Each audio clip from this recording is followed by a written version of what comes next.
Hello friends, मैं प्रणव ठाकुर एक नई चर्चा के साथ।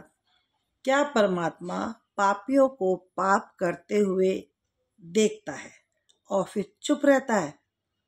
बड़े सवाल आते हैं हमारे मन में इस बात के लिए, क्योंकि हम अपने आसपास ये सब देखते रहते हैं कि जो दुष्ट प्रवृत्ति के लोग हैं, जो बुरी आत्मा के लोग हैं, जो किसी का अच्छा नहीं कर सकते हैं, वो फलते हैं और फूलते हैं। हमेशा हमारे मन में सभी के प्रश्न आता है कि भगवान ये सब देख के चुप क्यों रहते हैं। बड़ी शंका रहती है।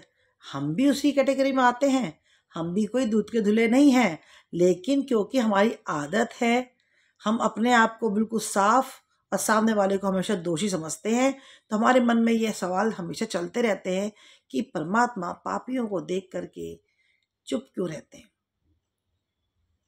हम तो इतने अच्छे हैं, हम तो सुबह शाम उठ के पूजा करते हैं, सब कुछ करते हैं, और देखो बगल वाला रिश्तेदार या कोई पड़ोसी या कोई भी इंसान फल फूल रहा है तो हमारे मन में ओहो, ये तो इतना अच्छा इंसान नहीं है, 2 नंबरी कमाई खाता है, ये ऐसे करता है, ये वैसे करता है, फल फूल रहा है, इतनी गंदी जवान है इसकी, फल फूल रहा है।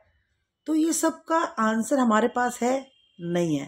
देखिए, एक छोटी सी कहानी के माध्यम से एक चर्चा करती हूँ मैं आपके साथ, आप समझ लेंगे कि ये बात हम क्यों बोल जाते हैं और इसका परिणाम क्या होता है, परमात्मा क्यों चुप रहते हैं। तो क्या होता है, पुराने ज़माने की बात है, नगर में एक मंदिर रहता है। मंदिर में एक सेवक रहता है। सेवक क्या रहता है, वो मतलब दिन रात भगवान की सेवा करता है। वो आता है, अपनी मर्जी से आता है, उनकी साफ सफाई करता है, और वहीं जो प्रसाद में कोई दे जाता है, कुछ करता है, वो खा लेता है और वहीं बैठा रहता है और दिन रात भगवान को देखता रहता है। अब जब भगवान को दिन रात देखता रहता है, 1 साल बीते, 2 साल बीते, 3 साल बीते, इस बीच में वो क्या करता है, जब भी देखता है कि पुजारी यहाँ है तो आके भगवान से शिकायत करता है। शिकायत क्या, मखौली करता है उनके साथ। आपके तो बड़े मजे हैं ना, खड़े रहते हो दिन रात, बड़े मज़े से लोग आते हैं, आपको कपड़े पहना जाते हैं, मिठाइयाँ खिलाए जाते हैं, कोई सोने का छत चढ़ा के जाता है, कोई सोने का मुकुट चढ़ा के जाता है, कोई चांदी की पंजेब चढ़ा के जाता है ना। कभी आपके सामने खीर पूड़ी पकवान, हर त्योहार पे कुछ ना कुछ। आपके तो मज़े हैं ना, खूब मज़े हैं ना। मैं तो ऐसे ही हूँ, मुझे क्या बस, चलो कोई बात नहीं, आपको जो अच्छा लगे वो करो। उसका काम दिन रात भगवान को टोंट मारना। मैं टोंट मारने मतलब उनको ऐसे ही आता, सेवा पूरी करता था मन भाव से, अच्छा इंसान भी था, लेकिन दिन रात परमात्मा को देख करके मजे लेता और सोचता वाकई परमात्मा बड़े मजे में खड़े रहते हैं दिन रात मंदिर के पास। मंदिर में लोग आते हैं, इनके आगे झुकते हैं, चले जाते हैं, सब कहते हैं बड़े अच्छे हैं, सब जानते हैं, फिर भी कोई दुखी है और कोई दुष्ट भी है। मैं तो इसे जानता हूँ, ये तो बड़ा गंदा था, फिर भी इतना सारा पैसा चढ़ा के चला गया। मैं तो उसको जानता हूँ, वो तो इतना अच्छा धनवान था, गरीब है, फलाना। वो रोज सबको देखता है, हर तरह के लोगों को देखता है, और फिर आके भगवान से शिकायत करता है, आपने उसका भी खा लिया, आपने इसका भी ले लिया। अब भगवान जी बड़े परेशान हो जाते हैं। वो कहते हैं आज इसको सुनाई देता हूँ। वो प्रकट हो जाते हैं उसमें से निकल के, मूर्ति में से। कहते हैं चाहता क्या है भाई तू? तो बोले अरे आपके तो मजे हैं। घबराता नहीं है, सब पता था कि रोज शक्ल देखता रहता है, उनको याद रहता है। कहते हैं आपके तो बड़े मजे हैं। कि हाँ, मेरे मजे तू लेना चाहता है? तो बोले हाँ हाँ, क्यों नहीं, अब मुझे भगवान बना दोगे तो मैं तो मजे से सब कुछ खाऊंगा पीऊंगा। लेकिन एक शिकायत है आपसे, आप है ना सब कुछ जानते हो, लेकिन आप सब चुप लगा कर देखते हो ना, यही मुझे खटकता है। भगवान जी कहते हैं अरे तुम्हें नहीं पता, ये बड़ा जिम्मेदारी काम होता है पिता बनना। अब जैसे घर में एक पिता सब बच्चों को देख रेख करता है, उसके सब बच्चे प्यारे होते हैं, छोटा बड़ा ऊंच नीच कुछ नहीं देखता, वो गरीब है तो अमीर है तो, ऐसे मुझे सबको देखना पड़ता है। अरे रे रे, आप कैसी बातें करते हो, आपको क्या करना देखना? तो बोले नहीं, मेरा बहुत बड़ा परिवार है, ये पूरा संसार मेरा परिवार है, मुझे सबके दुख सुख देखने पड़ते हैं, और मैं वहीं का वहीं हाथ के हाथ न्याय करता रहता हूँ। मैं सबके लिए खड़ा नहीं हो सकता, लेकिन सबके साथ हूँ, और उन्हीं के करे कर्मों की सजा उनको हाथ क्या देता रहता हूँ। अब मुझे सब बातें आपके पल्ले नहीं पड़ रही हैं। तो बोले क्या चाहते हो तुम?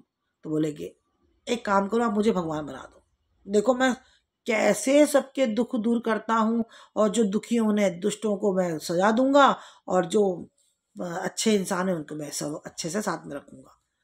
तो भगवान जी बहुत सोच के कहते हैं कि देखो कुछ शर्तें होती हैं, मेरी बात मान जाओगे? तो बोले हाँ, कि बिल्कुल कुछ भी हो रहा हो, कुछ भी हो आपके सामने, आप बोलोगे नहीं, बस देखते रहोगे। जैसे तुमने मुझे इल्ज़ाम लगाया ना कि तुम खड़े खड़े देखते रहते हो, तो जब तुम मेरी जगह ले रहे हो तो फिर खड़े होकर देखना ही है। वो सोचता है अरे इतना आसान तो है, मुझे भी खाने पीने को सामान मिलेगा, मुझे क्या करना बोल करके, और वो उनकी आत्मा आपस में पलट जाती है। मूर्ति के अंदर उसकी आत्मा चली जाती है और मूर्ति से निकल के भगवान उस इंसान के अंदर आ जाते हैं, और जैसे वो सेवा करते रहते हैं ऐसे ही वो सेवा करते हैं और ये भगवान बन के खड़ा हो जाता है। अब इसके अंदर क्योंकि परमात्मा की जगह उसकी आत्मा आ गई है, अब वो सब देखता है। अब जैसे दिन निकलता है, लोग आते हैं पूजा पाठ करने, कोई कुछ करता है तो मुझ सोचता है हाँ कितना बढ़िया दिन है मेरा। 1-2 घंटे के बाद कोई देखता है कि एक सेठ आता है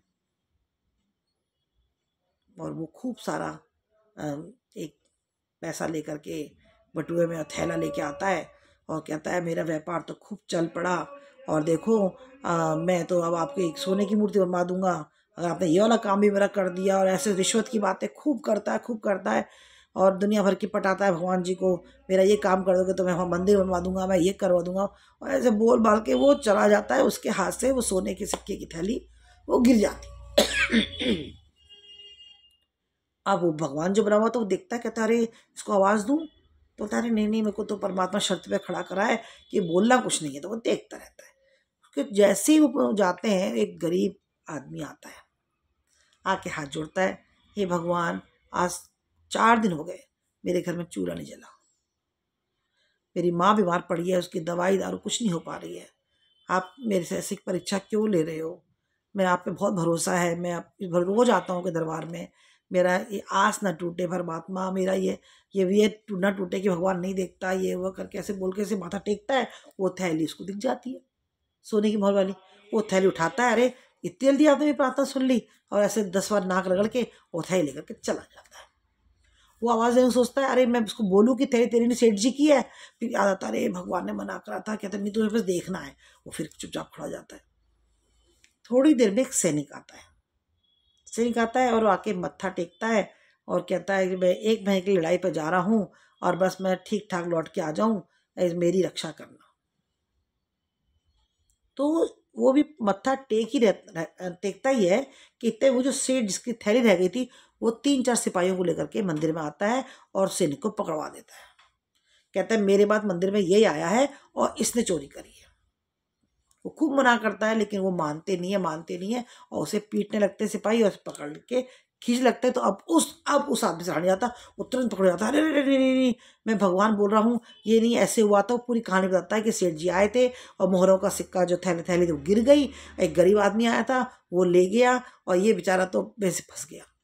भगवान बोल रहे हैं, सब मान जाते हैं और फिर वो सब चले जाते हैं। अब वो बड़ा खुश होता है और उतर के कुछ 1 दिन का मांगा था, शाम हो जाती है तो वो मूर्ति से निकल के आ जाते हैं, भगवान अपनी जगह से आ जाते हैं। तो उसके चेहरे बड़ी खुशी रहती है और भगवान जी चुप रहते हैं। तो बोले आज आपने मेरा न्याय देख लिया ना, मैंने 1 दिन में ही सब न्याय कर दिया, और आप थे कि रोज सुनते हो देखते हो। बोले क्या करा तुमने? तुमने तो बहुत बुरा करा आज। अब वो कह क्यों? बोले सुनो, वो जो सेठ था वो बड़ा ही खतरनाक था, खून चूस उसके लोगों का उसने अपना थैला भरा था। वो बहुत दुष्ट प्रवृत्ति का था, उसने लोगों से कब्जा कर करके मकान दुकानों पे खेती पे सब पे कर करके पैसे कमाए थे। तो अगर उस गरीब को मिल जाता तो वो जो वाकई में जो गरीब था उसका घर चल जाता। उसकी माँ बीमार थी, उसका परिवार 4 दिन से भूखा था, घर में एक अन्न का दाना नहीं था, फटे वस्त्र थे, अगर वो ले जाता तो उसका घर बस जाता। और वो उस पैसों से, क्योंकि पाप की कमाई नहीं थी, वो तो उसी किसी पापी से लिया हुआ ही था पैसा, और वो अपने घर बना लेता, उसका घर बन जाता, वो सुख शांत जीवन काटता। और जो सैनिक था वो भी बड़ा खराब था। बोले वो क्यों खराब था? वो तो सैनिक था। सैनिक बेशक था, ये उसकी ड्यूटी थी कि वो सैनिक बना हुआ है, लेकिन वो जिस राजा के दरबार में काम करता था उसका राजा दुष्ट प्रवृत्ति का है, और वो दूसरे राज्य के राजा को घेरने जा रहा था, उन्हें मार के कब्जा करने जा रहा था। तो ये गलत काम हुआ ना, अपने राज्य को छोड़ के दूसरे राज्य के राज्य को भी अपने हड़पने जा रहा था। तो वहाँ तुमने क्या अच्छा काम करा? वो लड़ाई में जाता बेचारे और अनगिनत लोगों को मारता है, अपने ही मरते हुए तो कितने लोगों का दोष अब सर पे लग गया मेरे कि भगवान ये तुमने क्या करा? अब युद्ध होता है तो इतने लोग मरते हैं, तुमने क्या करा? अगर वो पकड़ लेता सिपाहियों को, पुलिस वाला मुझे जो सिपाही ऐसे पकड़ के, तो कम से कम बच जाता, उसके हाथों से ये काम तो नहीं होता। अब चुप। भगवान कहते हैं कि हमसे शिकायत सबको रहती है इस बात की, सबको शिकायत रहती है कि तुम खड़े होकर देखते रहते हो, बुत बन के देखते रहते हो। अरे मैं सबको जानता हूँ, मेरी 100 आंखें हैं, 100 ही हाथ है, सब कुछ है। मैं हर इंसान के साथ रहता हूँ। मैं मंदिर में खड़ा हूँ लेकिन सबके अंदर हूँ मैं। उसके खुद के पाप पुण्य जो होते हैं वही मेरे हैं, मैं वही हाथ क्या सजा देता रहता हूँ। अब वो शर्मिंदा होता है और पैर पकड़ लेता है भगवान जी के, कहते मैं तो अज्ञानी नादान अनपढ़, मैं तो कुछ जानता नहीं था और आपसे टक्कर लेने चला था। मैं समझ गया कि पापियों को भगवान क्यों देखते हैं। ये जो मैंने आज टॉपिक छेड़ा है ना कि पापियों को पाप करता हुआ क्यों देखते रहते हैं, तो यही कारण है। अब इस कहानी या इस छोटी चर्चा से आपको जो समझ में आए, आप अपने हिसाब से इस बात को थोड़ा सोचिएगा कि परमात्मा वाकई में है, हम सबके साथ है। हमारे अच्छे कर्म बुरे कर्म जो भी हैं वही परमात्मा है, वही परमात्मा है। आज नहीं तो कल अगर हमने अच्छे कर्म करे हैं तो अच्छा ही फल मिलेगा, बुरे कर रहे हैं तो उसका फल भुगतने को भी तैयार रहना पड़ेगा। तो परमात्मा पापियों को देखता नहीं है, बख्शता नहीं है।